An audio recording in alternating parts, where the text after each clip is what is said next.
Two of the greatest offenses in the history of baseball are set to battle in St. Louis this weekend as the hot swinging Chicago White Sox come to Busch Stadium to face the ball-bashing St. Louis Cardinals. This is a special Locked On White Sox and Locked On Cardinals crossover.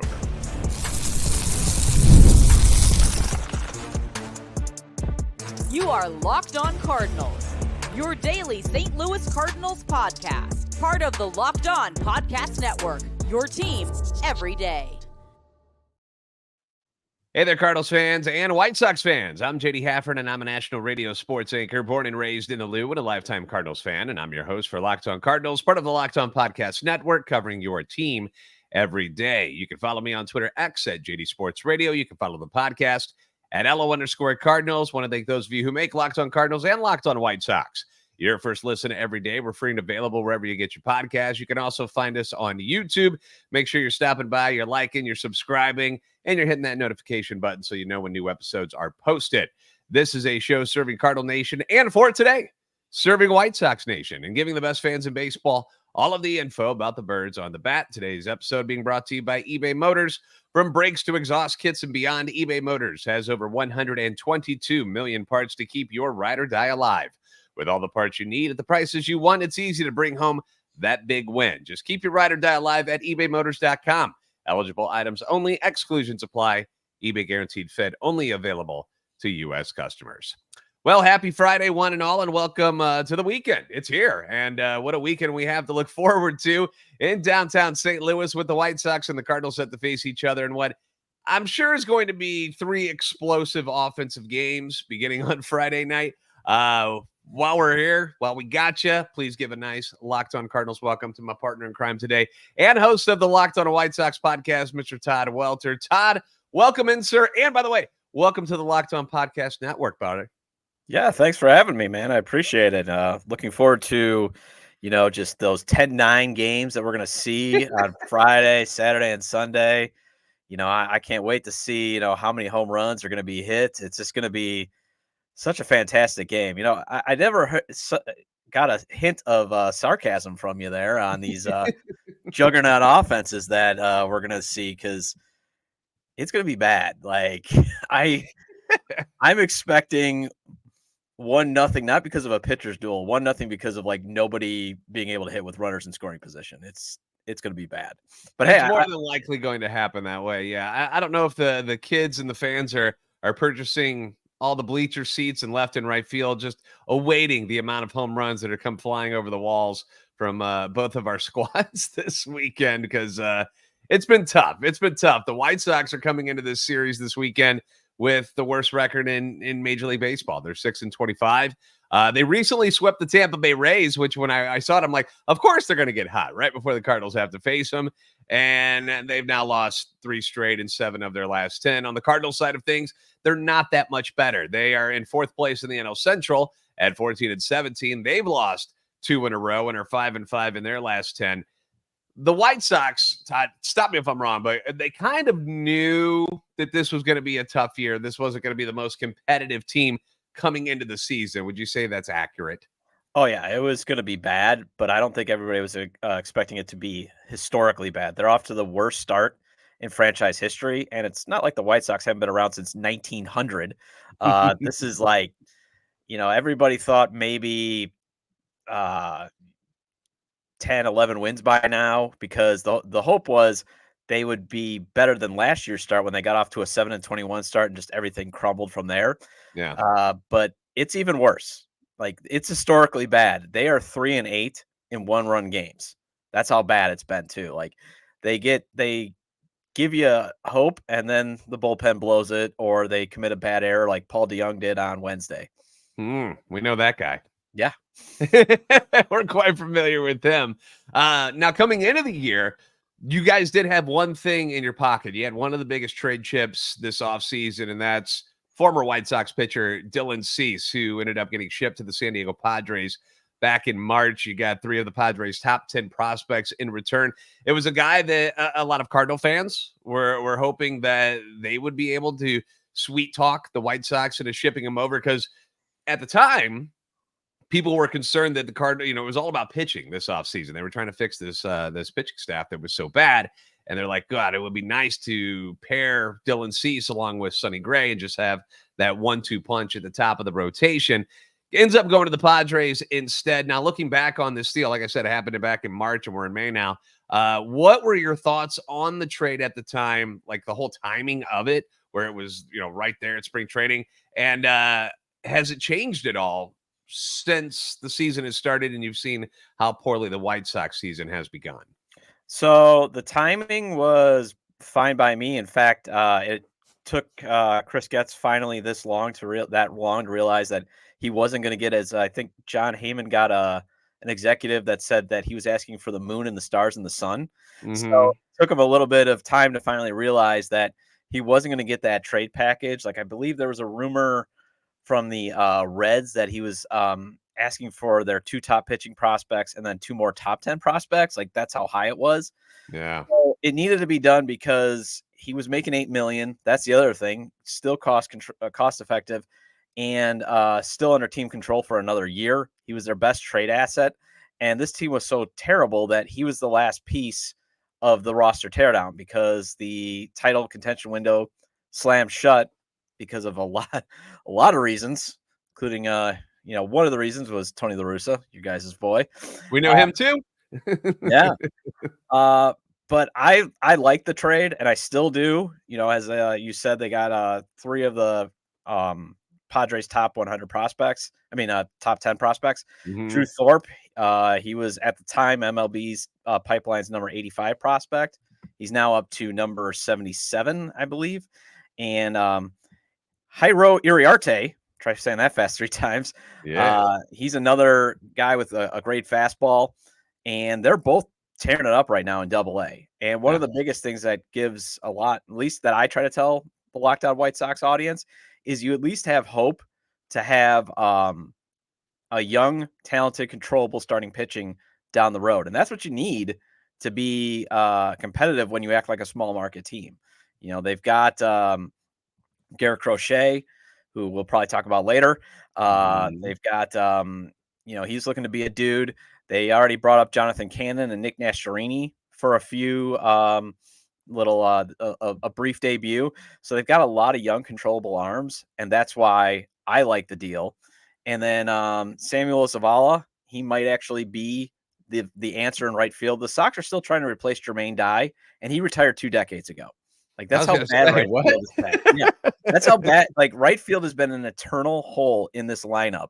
And, he's 19 years old. He's off to a slow start, but he's got everything you want at a hitting prospect, especially being 19. And then Steven Wilson, he's been okay out of the pen. He did have a rough outing last Wednesday, but again, he's controllable for 3 more years, and he turns 30 in August.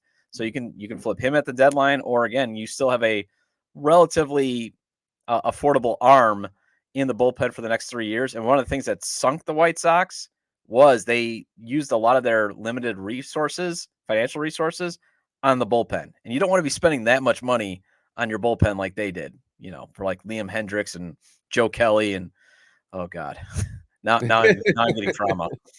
A lot of people who are not there anymore is who they spent it on. No.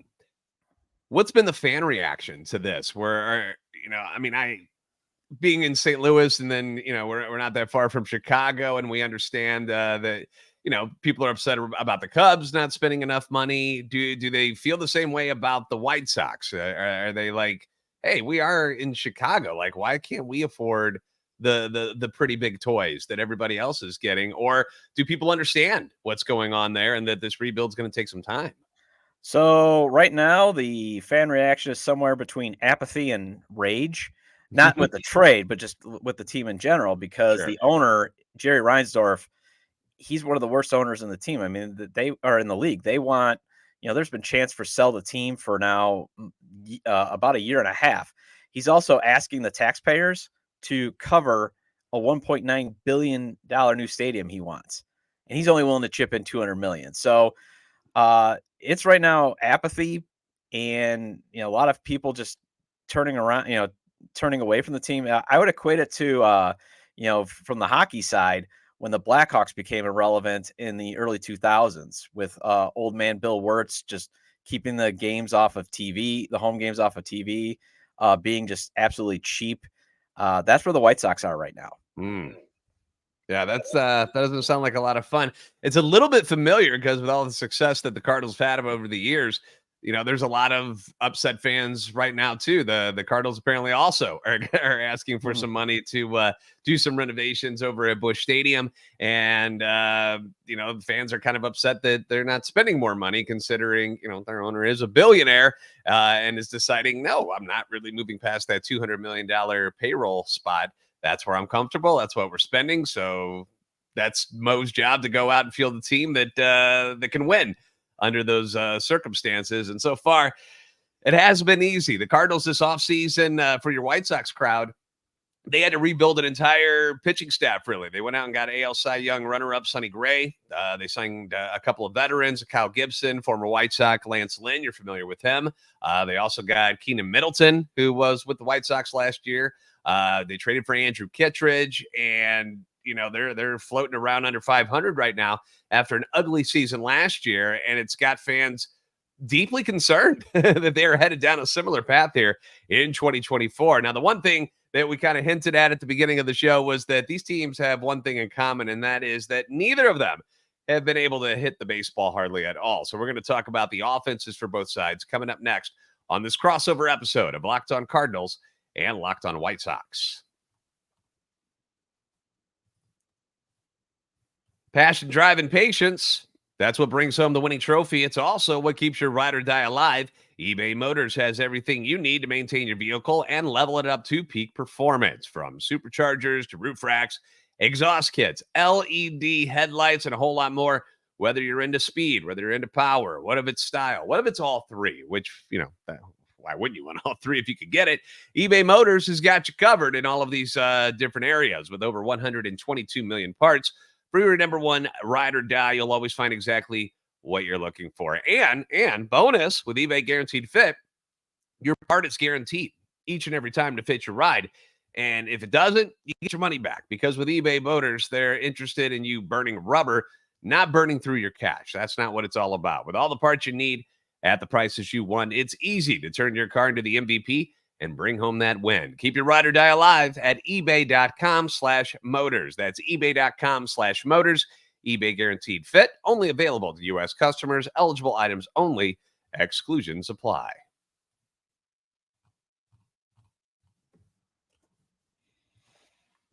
Are you watching Fox Sports or ESPN on your TV all day? You have to turn down the volume because of the shouting? We get it. So make the switch to Locked On Sports today. It's a free 24/7 sports streaming channel, and it's programmed for you every day to bring you the biggest stories without all the screaming. Locked On Sports today brings you can't miss analysis. We've got opinions. We've got news. It's streaming 24/7 on YouTube or the free Amazon Fire TV channels app. It's all part of the Locked On Podcast Network, your team every day. Remember, you can catch every pitch of the Cardinals' hometown broadcast, since they are in St. Louis, with SiriusXM. Just download the SXM app and search the word Cardinals. And thank you for making Locked On Cardinals and Locked On White Sox your first listen every day.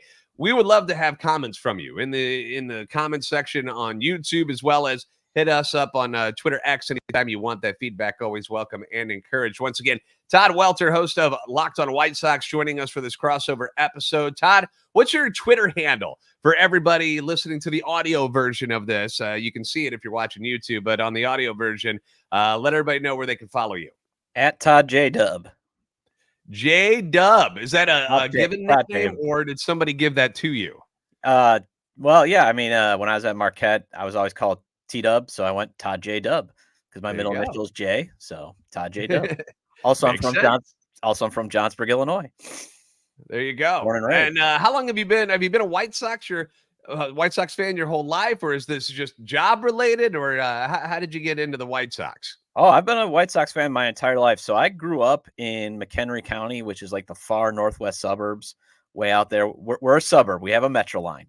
And like Chicago city residents versus suburban residents, it's a thing in Chicago. Like, are you true, whatever. But yeah, I grew up on there. I grew up in Cubs country, but I'm a diehard Sox fan. My dad was a Sox fan. He had season tickets.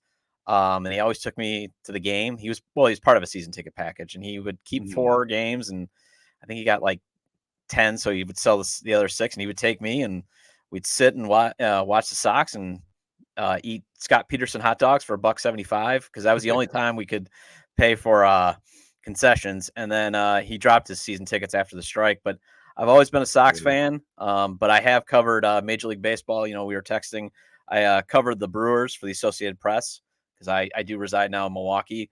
So I'm very familiar with the Twins. I mean, with the Cardinals. They played the Sox played the Twins. Sorry about that. But yeah, so I'm definitely familiar with the Cardinals on there. Who was the favorite White Sox player when you were growing up? You're going to games with your dad. Who was it? Who was it that you were always wanted to see? Oh, you got to go Frank Thomas. So I'm dating myself about how old I am. Yeah, you got to go with Frank Thomas.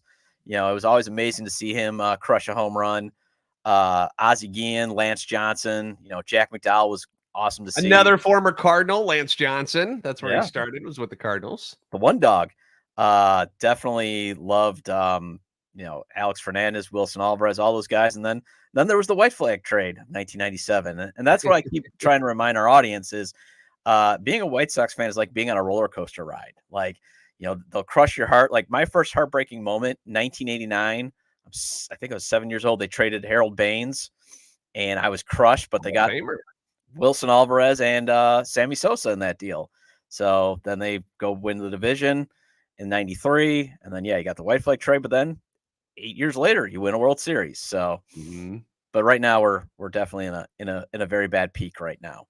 Well, I think it's always nice to hear for Cardinals fans because we have been really, really, really, really, really spoiled over the years, and I don't, and we expect that every year that it's going to be 90 wins, it's going to be a division title, definitely playoffs, and to have last season and what's going on this season happening, it's kind of a smack of reality in the face for Cardinals fans. And we're not sure how we're supposed to handle it. We don't know what we're supposed to do with our hands, Todd. We're confused. We don't know why nobody can hit. It's weird. You guys are going through it as well as far as the offensive side of things too. Batting has been a problem for both of these squads. And if you want to watch a lot of offense, this is probably not the series for you this weekend because they are bottom of the list in most offensive categories. Home runs, the White Sox 22, Cardinals 21, 29th and 30th in the league. That's last and second to last, in case you're wondering.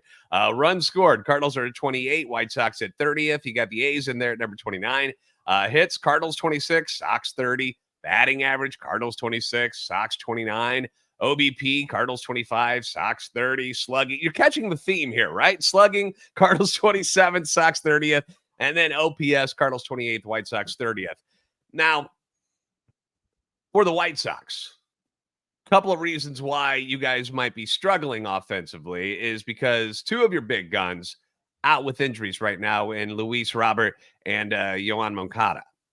Yeah, Luis Robert's going to be out at least through, I think, May. Moncada, they're saying he could be back by July, but I don't trust him at all to be back through the rest of the year. Moncada, especially, he was off to a great start, 282 average. But again, these ailments just keep crushing his career. And he's also the highest paid player. But the biggest issue is two other bats that needed to step up then in their absence. Andrew Benintendi and Andrew Vaughn. They are off to very slow starts. Now, Benny, he's hitting the ball a little bit better. He crushed a couple home runs in the last couple of series. And Vaughn, he had a decent series against the Twins, but it's not enough to help the offense, especially an offense that is full of just replacement level players. And Benintendi, he was supposed to be the leadoff guy. He failed so badly that now we got to go with Nicky Lopez as a leadoff hitter. He's basically an automatic out, and he's a 9-hole hitter. Benintendi, I saw that it was in that Rays series. He had that big game with a couple of dingers and I think like 6 RBIs. But yeah, he seems like a shell of the hitter that we saw in his early time in Boston and in Kansas City, where he was an all-star. What has been the problem with him so far? Is he just swinging and missing, popping up? What are you seeing over there? So he was going more for and this was more, I think, what one of the beat writers, James Fegan, reported on this, that he was more going again for contact, trying to go the other way. And what he's adjusted now is he's just trying to crush the ball, just hit it hard. And, that's the problem too with the White Sox offense. One of the things that you missed was the Sox have the lowest hard hit percentage in baseball, according to Baseball Savant. They don't hit the ball hard. And that was one of the things with Andrew Benintendi is he was more going for contact. He's made an adjustment in his swing though now where he is trying to lift the ball and launch the ball, which I think is what is needed. And you're seeing him start to produce. I mean, I think his average was at one point at like 150. So now it's above 200. So progress. Now, it's funny because we feel you because we've got multiple guys hitting under 200 still. And Paul Goldschmidt just got over that Mendoza line. So trust me, we understand exactly what you're going through. Our top prospect, Jordan Walker, kind of similar situation where he was trying to take things to the opposite field because that's where they were throwing him. Everything was outside or trying to get him to chase away, and it eliminated any sort of power that he had whatsoever. We're talking about a guy who's the size of Giancarlo Stanton, 6'6", 245 pounds, and he can't lift the ball. He can't get it in the air. He's not hitting home runs. So they've sent him down to Memphis to work on that again and work on those launch angles and what he's doing as far as batting, what his plan is when he's in the box for guys that are throwing him away like that.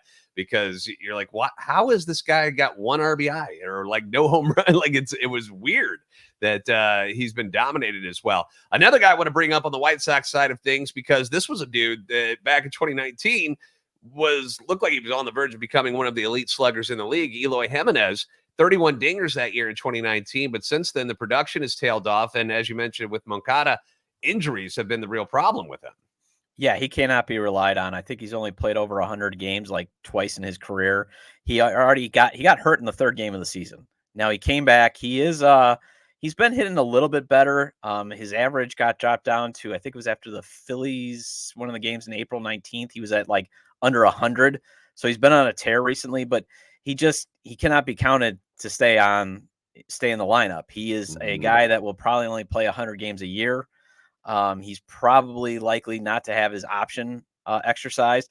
And that was another thing that the Sox did during the first rebuild was they gave a lot of these guys these contracts and, for cost control. And that it made sense. But then some of these guys just stopped working and taking care of themselves. And one of the speculations is Eloy was one of them. So he doesn't keep himself in the best shape. He's getting all these soft tissue injuries, or he gets hurt when he's in the field. He's a terrible fielder. Like he tried to make a diving save in spring training over the fence and just totally snapped his shoulder. So that's just what injuries has been a big thing that has killed the Sox and put them down into this oh God. We just say bad start. Yeah. You don't have to say the numbers. It's okay. It's okay. We're not here to punish you any more than you've already been punished, Todd. It's okay. Well, I hope you guys are ready to be 500, though. You got a really good chance of going 500. Well, you say that, and it's something the Cardinals have failed to get to over and over and over. So it's funny you mentioned soft tissue injuries. I'm starting to see a common theme here about how these two franchises are mirroring each other, because we had a guy who had the same problems. He did take care of himself very, very well, was Tyler O'Neill. He was always in tremendous shape, but constantly got hurt, and they finally had to pull the cord on that whole plan and trade him to Boston. And of course, he's tearing it up for Boston when he's in their lineup. So we get it, man. So we know that both of these offenses are terrible. All right, we get that. So we're going to switch up things and talk about the pitching matchups. Maybe there's a hint of hope there for the White Sox. I know the Cardinals have been actually a lot better at pitching than most people thought this year. So we'll get into those pitching matchups for each team this weekend next on this crossover episode of Locked On Cardinals and Locked On White Sox. Baseball season is officially underway. Don't miss your chance to add your favorite players from the diamond in your PrizePicks entries, whether it's strikeouts, RBIs, or first inning runs. Take your pick of more or less and add them to your PrizePicks entry today. If you're listening to what me and Todd are saying, offense is not going to be good this weekend. Maybe that's a hint to go ahead and pick up some of these pitchers that will be starting this weekend in your PrizePicks entry. You can also get in on the playoff action in the NBA and the NHL and win up to 100 times your money on PrizePicks as you and the world's best players take the game to a new level during the postseason for both the NBA and the NHL. One of my favorite things about PrizePicks is just how easy and simple things are done.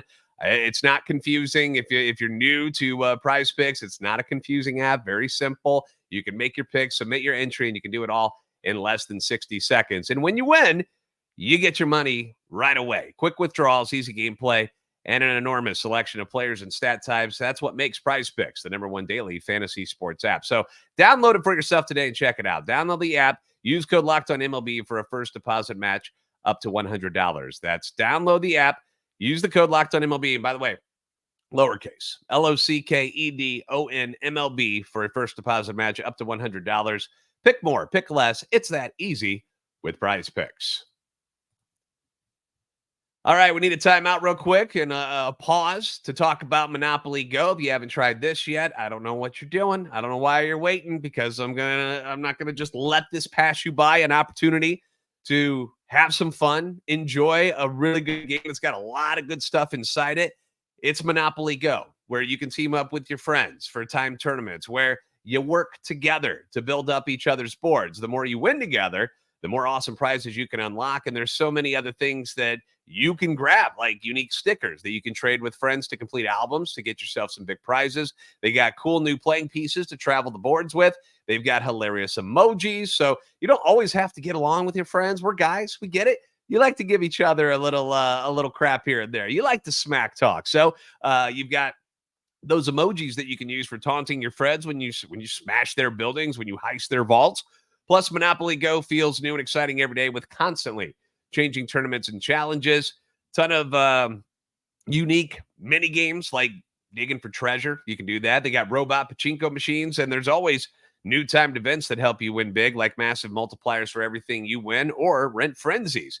There's just a lot of stuff going on here, and it's a lot of fun stuff, and you can enjoy it now. There's always something fun to discover in Monopoly Go. So get off the bench and go download it now for free on Google Play or the App Store. Game on.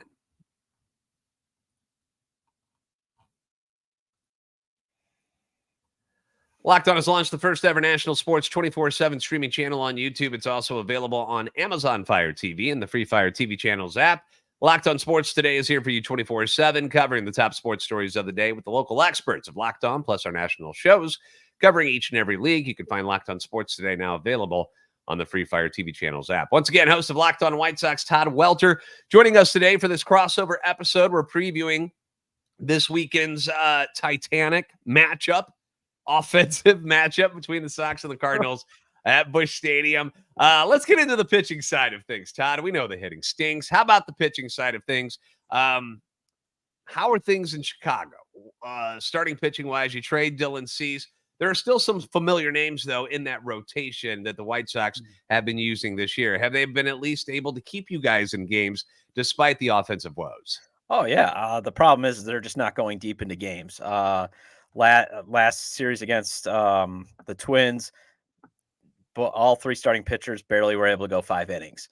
But Eric Fetty, he goes on Saturday. He's been one of the few bright spots this season. They signed him out of the KBO. You know, he was so bad for the Nationals that he got exiled basically to Korea. He makes a few changes and he wins the MVP there, and he's been outstanding. He's emerged as a stopper. He's got 20 Ks in his last 2 outings. Garrett Crochet, he's a dude. I mean, all he's got to do is basically avoid the big inning. You know, he started off first 3 starts, he looked like an ace. Like he looked like the guy. Then he was struggling through the next 3 starts. Last start against the Twins, he looked more like that guy we saw at the beginning of the season. But they're going to be very, very careful with him. I would expect him to probably go again no more than 5 innings. He had 5 innings, 77 pitches against the Twins. So they're probably going to be kid gloves because he only had 73 career innings prior to this season. So he's going from a reliever to a starter. He had Tommy John surgery in 2022. But then you get treated to Brad Keller tonight. I bet you guys can't wait for that ace. Well, Brad Keller, this thing, being that St. Louis is in Missouri, so they might remember Keller from his time with the Kansas City Royals. And yeah, nothing all that special as far as And this will be something that'll be good for the Cardinals to, out of the three that are starting, this will be the easier matchup on paper because we've got Sonny Gray going for us on the one side. So I would say advantage Cardinals when you go Sonny Gray against Brad Keller. Gray has been everything the Cardinals could have asked for and more since signing him from the Twins last year. He's 3-1. He's got a 1.16 ERA.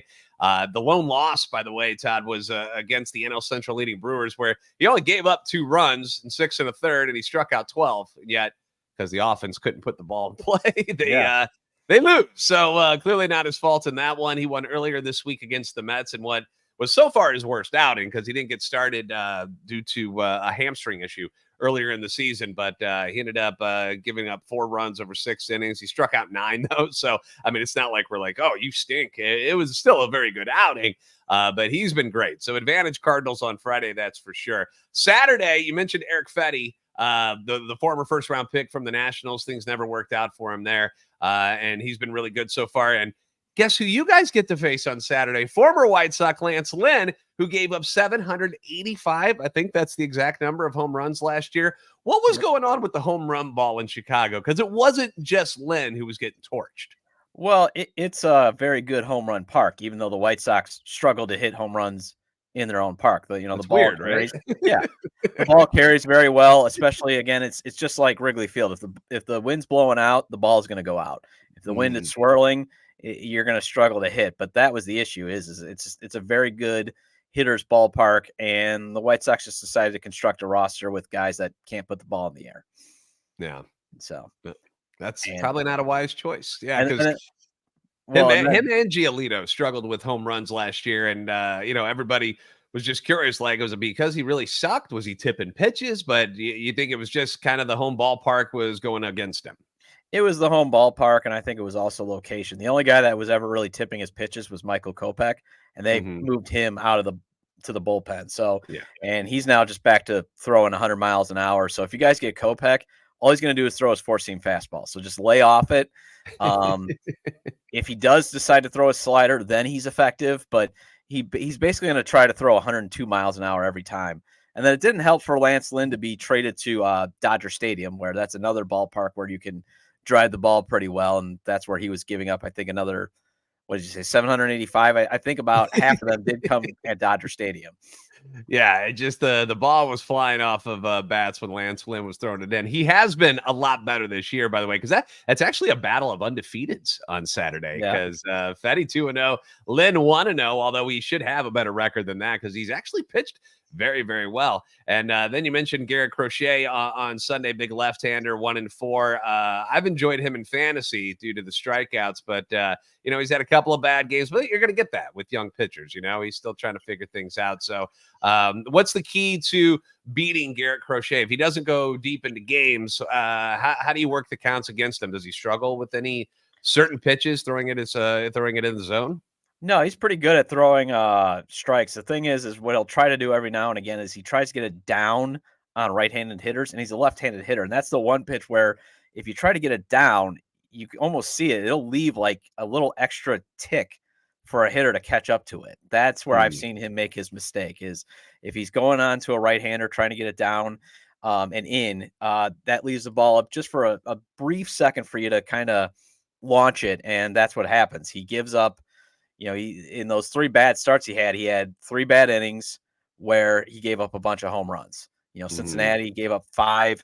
I think there was 2 home runs on that. Philadelphia torched them too, and that. And what I noticed too, and I was like watching, I'm like, wait a second. It's usually when the ball is down that on a right-handed hitter is where he's going to leave himself up for getting hit pretty good.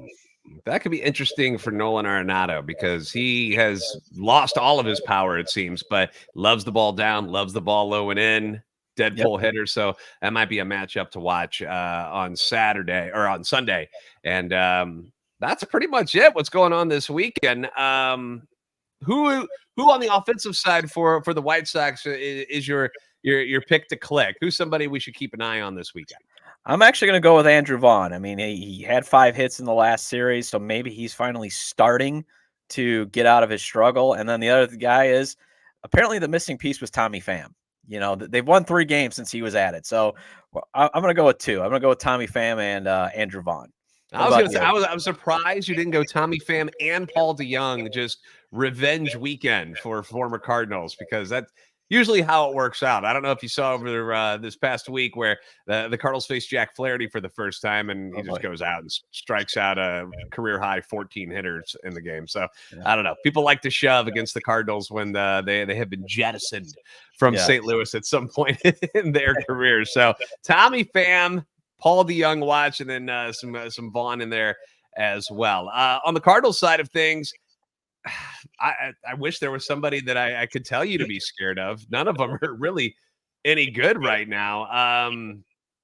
The guy that's made the most difference, and I'm hoping that they kind of shuffle things around a little bit to get him closer to the top of the order, is rookie shortstop Mason Wynn. He has been somebody that's been pretty fun to watch, both on the offensive side and the defensive side. And, but they've had him lower in the order most of the time. They keep Brendan Donovan at the top of the order as the leadoff guy, but he's only hitting like 222 now. So I don't know. I'll just go with Nolan Arenado. I brought him up that maybe that'll be a good matchup on Sunday. So I'll stick with Arenado this weekend. So that's the guy that I think White Sox pitchers should keep an eye on this weekend. What about the ghost of David Eckstein? Because that's our owner's favorite player. He said that David Eckstein is his favorite player ever. I wish we had guys like David Eckstein who could get on base like he used to. The guy had no business being a professional athlete, and yet he went out and wins a World Series MVP, and he was just a great guy. We loved having him in St. Louis. He's one of the key pieces to the World Series championship. But his ghost is long gone. All of the ghosts of Yadier Molina, Albert Pujols, they've all vanished. They're all gone. And now we've got what we've got right now. A team that looks like on paper should be good, but they haven't been able to put it together yet. So honestly, just hoping the Cardinals could take 2 of 3 this weekend. That was kind of the goal this week, was to try to go 4-2. They've already lost 2 against the Tigers. So if they could come out even at 3-3, I think that's at least it's progress, as you mentioned earlier. It's at least progress. So. Well, you're playing the unofficial get-right team of Major League Baseball. All right. Well, maybe we'll get the brooms out. We'll see what happens. Although I'd be shocked if anything like that were to go down, because the Cardinals have 1 win in a series finale so far this year. They're 1-9 now, so they suck. Please don't give me hope. Please don't give me hope. All right. Well, let's wrap it up. Thank you guys for making Locked On Cardinals and Locked On White Sox your first listens every day. If you haven't already, give me a follow on Twitter X at @LO_Cardinals and at JD Sports Radio. Todd, what's your handle again? At Todd J Dub. All right. Give him a follow as well. We'll have some fun on the social medias this weekend together. Please like and subscribe on YouTube to both the Cardinals and the White Sox to help our channels grow. And you guys are the best fans in baseball for a reason. We'll see you next time on Locked On Cardinals and Locked On White Sox. Todd, we'll talk this weekend, buddy. Sounds good.